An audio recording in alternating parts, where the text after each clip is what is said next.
கர்த்தர் உங்களை ஆசீர்வதிப்பாராக. பிலிப்பியர் 4வது அதிகாரம் 13வது வசனத்துல, என்னை பலப்படுத்துகிற கிறிஸ்துவினாலே எல்லாவற்றையும் செய்ய எனக்கு பலன் உண்டு அப்படின்னு சொல்லி ஒரு அழகான வசனம் வேதத்துல கொடுக்கப்பட்டிருக்குங்க. எதுக்கு பலன் தேவைங்க?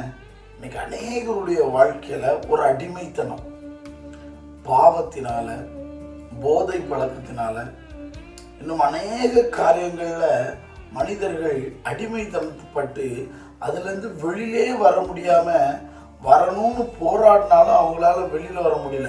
உதாரணத்துக்கு குடிப்பழக்கம், சிகரெட்டு பழக்கம், கோபம், எரிச்சல், பொறாமை, அகந்தையான குணம், தவறான சிந்தனைகள் எல்லாத்துலேயும் அடிமைப்பட்டிருக்கிறாங்க பாருங்களேன்.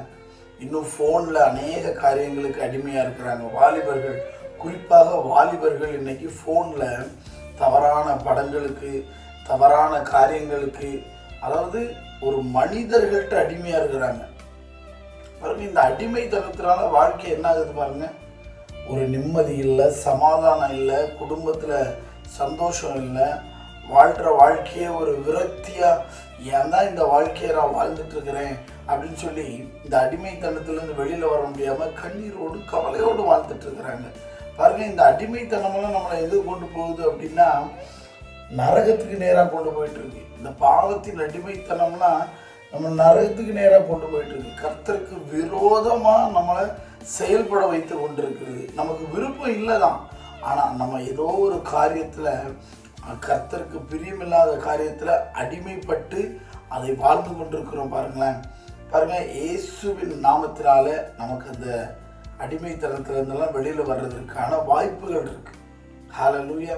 இயேசு கிறிஸ்து நம்முடைய பாவங்களுக்காக சிலுவையில் மரித்து 3வது நாள் உயிர்த்தெழுந்தார். பாருங்க, வேதத்துல ஏலா பள்ளத்தாக்குல இஸ்ரவேலர்கள் நிற்கிறாங்க. எதிர்த்து வந்து நிற்கிறது பெலிஸ்தியர்கள். அதுல ஒருத்தர் வந்தான் பாருங்க, கோலியாத். அவனை பார்த்தா ஊரே நடுங்குங்க. பெலிஸ்தியர்களே பயப்படுவாங்க. அந்த மாதிரி ஒருபட்ட ஆள் கோலியாத். இங்க இஸ்ரவேலர்கள் அனைவரும் பயந்து போய் நிற்கிறாங்க. அதுல சவுல் பெரிய ராஜாங்க, பயங்கரமானவன், இந்த தலைவன், அந்த ராஜாவே பயந்து நிற்கிறாரு கோலியாத்தினுடைய பேச்சை கண்டு. கோலியாத் வந்து பாருங்க, அந்த ஏலா பள்ளத்தாக்குல சுமார் 40 நாட்கள் காலையிலையும் மாலையிலும் வந்து இஸ்ரவேலர்களை நிந்திப்பானாம். அப்ப எத்தனை டைம் வந்திருக்கிறான் பாருங்க, சுமார் 80 தடவை. 40 நாள் காலையும் மாலையும் 80 தடவை வந்து வந்து வந்து வந்து வந்து அவங்கள அவமானப்படுத்தி, அசிங்கப்படுத்தி, கேவலப்படுத்திக்கிட்டே நிற்கிறான் கோலியாத். இவங்க பயந்து போய் தான் நிற்கிறாங்க. அந்த சத்தத்தை கேட்டு பயந்து பயந்து போய் நிற்கிறாங்க. அதுக்கப்புறம் எந்த ஸ்டெப் எடுத்துருக்க ஒன்றுமே தெரியல. இதுலேருந்து வெளியில் வர முடியாதா, இதுலேருந்து வெளியில் வர முடியாதா அப்படின்னே யோசிச்சிருந்த டைமில் தாவீது என்கிற ஒரு சிறு வாலிபன் அங்கே வருகிறான். அந்த 80 தடவை கோலியாத் வந்து நிந்தித்தான். ஆனால் அந்த 81வது தடவை அந்த தாவீது அந்த கோலியாத்தை வீழ்த்தினான். ஹல்லேலூயா. நீங்கள் நான் சொல்கிறேன், உங்கள் வாழ்க்கையில் இத்தனை வருஷம் அடிமைத்தனத்தில் வந்துட்டேன், என் வாழ்க்கையில் எந்த நிம்மதியும் இல்லை, சமாதானம் இல்லை, சந்தோஷம் இல்லைன்னு சொல்லிட்டு இருக்கிறீங்களா? யோவான் 8வது அதிகாரம் 36வது வசனத்தில், குமாரன் உங்களை விடுதலையாக்கினால் மெய்யாகவே விடுதலையாவீர்கள். ஹல்லேலூயா. இயேசு கிறிஸ்து உங்களுக்கு விடுதலை தர ஆயத்தமாக இருக்கிறார். அவரை நீங்கள் முழு மனதோடும், அவர் நம்முடைய பாவங்களுக்காக சிலுவையில் மரித்து உயிர்த்தெழுந்தார் என்பதை உண்மையாக விசுவாசித்து அவருடைய அன்பை நீங்கள் இருதயத்தில் உணர்வீர்களானால் எத்தனை வருஷ அடிமைத்தனமாக இருந்தாலும் அதிலிருந்து நீங்கள் இன்றே விடுவிக்கப்படுவீர்கள். ஹல்லேலூயா, ஹல்லேலூயா. ஏன்னா அவர் விடுவிக்கிறவர், அவர் குணமாக்குகிறவர். அதாவது இன்னைக்கு ஹாஸ்பிட்டல்லாம் நம்ம போகிறோம். ஸோ இப்போ ஹார்ட்டில் ஒரு பிரச்சனை வந்துட்டு அப்படின்னா ஹாஸ்பிட்டல் போகிறோம். அவங்க ஹார்ட்டில் உள்ளதெல்லாம் பார்க்குறாங்க. இந்தந்த பிரச்சனை நமக்கு க்யூர் பண்ணுறதுக்கான காரியங்களும் செய்கிறாங்க இல்லையா?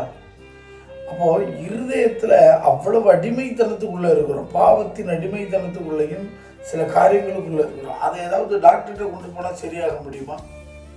இல்லை வேறு யார்ட்டையாவது ஹார்ட்டை கலத்தி கொடுத்து நீங்கள் அதை வந்து என் பாவத்தில் சரி பண்ணி தாங்கன்னா சரி பண்ணி தந்துட முடியுமா? எந்த மனிதனாலும் முடியாது.